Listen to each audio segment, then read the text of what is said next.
खबर नीमच से है, जहां पर केंद्र सरकार द्वारा पेश किया गया 2026-27 का केंद्रीय बजट महज एक लेखा जोखा नहीं बल्कि 2027 के स्वर्णिम भारत का रोड मैप है। नीमच में आयोजित एक विशेष प्रेस वार्ता को संबोधित करते हुए सांसद सुधीर गुप्ता ने इस बजट को क्रांतिकारी करार देते हुए कहा कि यह बजट देश की अर्थव्यवस्था को नई ऊंचाइयों पर ले जाने वाला, गरीब, युवा, अन्नदाता और नारी शक्ति को समर्पित है। सांसद गुप्ता ने पत्रकारों से चर्चा करते हुए बताया कि वित्त मंत्री निर्मला सीतारमण ने इस बजट के माध्यम से समाज के हर वर्ग को सशक्त किया है। कल्याणकारी योजना के विस्तार से अंतिम छोर के व्यक्ति को मजबूती, रोजगार के नए अवसर, कौशल विकास के लिए बड़े प्रावधान, कृषि तकनीकी और एमएसपी के जरिए किसानों की आय बढ़ाने पर जोर दिया गया। महिलाओं की आर्थिक भागीदारी बढ़ाने के लिए भी विशेष प्रोत्साहन दिया गया है। ये खुशियों वाला बजट है और इसीलिए मैं समझता हूँ कि भारत के युवाओं के मन में जो आशाएं थी, भारत के किसानों के मन में जो संकल्पनाएं थी, भारत की मातृशक्ति के मन में जो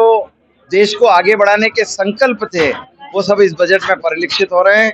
वो एजुकेशन सेक्टर में बदलाव का बजट है, रक्षा क्षेत्र में मजबूती का बजट है, हेल्थ सेक्टर में हमारी आशाओं को जगाने वाला बजट है और इसलिए भारत की आर्थिक संभावनाओं को नए क्षितिज पर ले जाने वाला ये बजट है।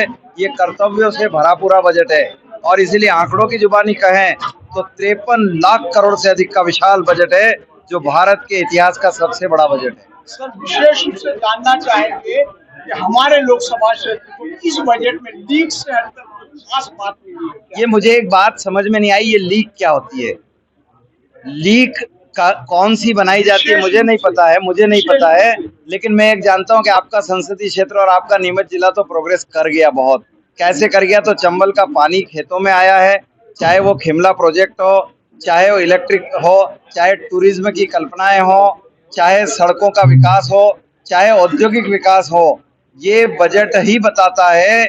और ये भारत सरकार के आज़ादी के बाद के नरेंद्र मोदी के सारे बजट ये बता रहे हैं कि हमने कृषि क्षेत्रों में, हमने ग्रामीण क्षेत्रों में, हमने शहरी क्षेत्रों में, हमने सड़कों के विस्तार में, हमने इलेक्ट्रिफिकेशन में, हमने इरिगेशन में, हमने एजुकेशन में, हमने हेल्थ सेक्टर में हर बार बजट लाकर बताया है। चाहे वो सीआरपीएफ का विकास हो, चाहे वह आपकी सड़कों का विकास हो, चाहे वह इरिगेशन का विकास हो, चाहे वह रेलवे का विकास हो।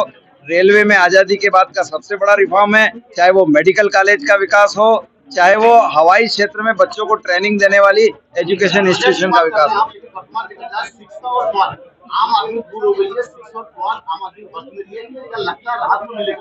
देखिए, शिक्षा के क्षेत्रों में बड़ी क्रांतिकारी परिवर्तन है। जब पीएम श्री स्कूल्स आए, सांदीपनि स्कूल्स आए, हमने एक नई कल्पना दी, नई शिक्षा नीति को रोजगारोन्मुख बनाया गया। अभी आप देखें कि इसमें अटल टिंकरिंग लैब के बाद हमने एवीजीपी, ये जितना भी एविएशन पर काम करने वाले बच्चे, गेमिंग पर काम करने वाले बच्चे, उनके लिए विस्तार की बात की। पीएम श्री स्कूलों ने श्रृंखलाबद्ध तरीके से क्षेत्र का विकास किया है और आज आप देख पाओगे कि बच्चे प्राइवेट सेक्टर के बजाय सांदीपनि स्कूलों में जाने के लिए, पीएम श्री स्कूलों में जाने के लिए अपने को इनरोल्ड कराने में खुशी महसूस करते हैं। नीमच से मुकेश शर्मा की रिपोर्ट, TV1 इंडिया न्यूज।